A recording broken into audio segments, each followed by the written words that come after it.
For me, peace is not an absence of conflict. It is a positive. It is living harmoniously together with mutual understanding and respect for each other. My three messages are: one, that we all have choices. We are choosing all the time. But how often do we stop to think about what will be the consequences of the choice that we made? Two, each one of us is a leader in their own situation. How often have you heard people say, or you said it yourself, this is wrong, what can I do? I'm just a nobody. There is always something you can do. And thirdly, act now. Don't hesitate, don't procrastinate. Every little bit counts. It does not have to be earth-shattering. And now for my story. I am a Kenyan who grew up in Mombasa, a town on the Kenyan coast. I was born way back in colonial times and experienced colonial injustice. And so rejoiced when my country won its freedom. But soon after, things began to change. I come from a very tiny minority, the South Asian community, which at the best of times has never been more than 1% of the population. It is small in numbers, but it is economically quite strong. So now we were labeled as exploiters. And we were no longer welcome to some Kenyans. Many of my community then emigrated. It was the Asian exodus of the 1960s. But I and others decided to stay. I not only stayed, but then chose to move out of my own communal cocoon and on to involvement on the national stage. I joined a municipal council committee, several school boards, and supervised the cottage industries project. This work brought me to Nairobi to establish a community and race relations project for the National Christian Council of Kenya. And that is how I became a social justice and human rights activist. I must tell you about another choice I made.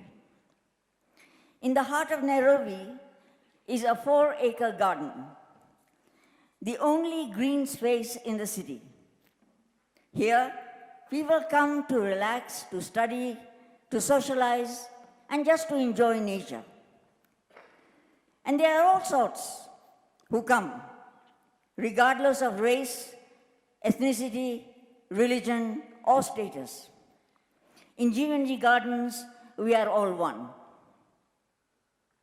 In 1991, some greedy developers schemed to grab the land. I was in Mombasa. I had no stake in the gardens, but I did have a locus standi. The gardens were donated to Nairobi in 1906 by my grandfather. I decided to try and save the gardens. Friends tried to dissuade me. We were living under a single-party dictatorship, and the land grabbers were high and mighty. But I persisted. The press joined me, and together we were able to give a loud voice to the protests of Nairobi citizens.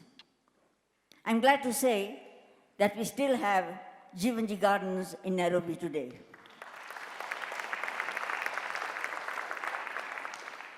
Right now, one of the biggest obstacles to Kenya's development is ethnic hatred.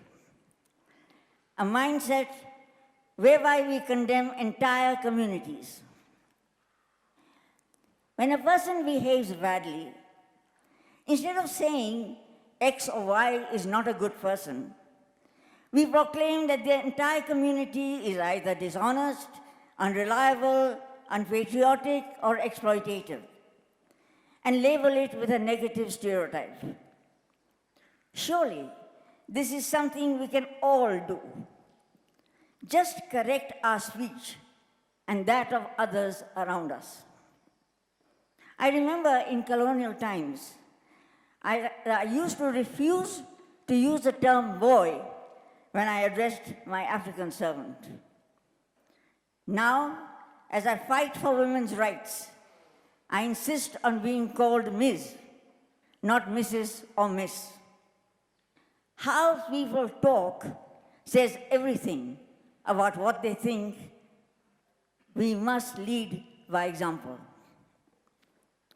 And finally, we must act and act now. In order to inform my fellow Kenyans as to who South Asians really are and the part they have played in liberating our country, I have written biographies of South Asian leaders who have worked shoulder to shoulder with African leaders. Together with my partner, we published Awaz magazine, which is now in its 11th year. It focuses on minority and diversity issues. Every 2 years, we organize the Samosa Festival. This three-cornered delicacy signifies Asian-African fusion and is filled with a tasty cultural mix of art, music, dance, storytelling, panel discussions, and film shows. The idea is to bring people together, get to know each other's cultures, and create harmony. Next August, we shall be holding our 7th Samosa Festival, and I hope to see you all there. Until then, Koheri Yako Onana, and peace be with you.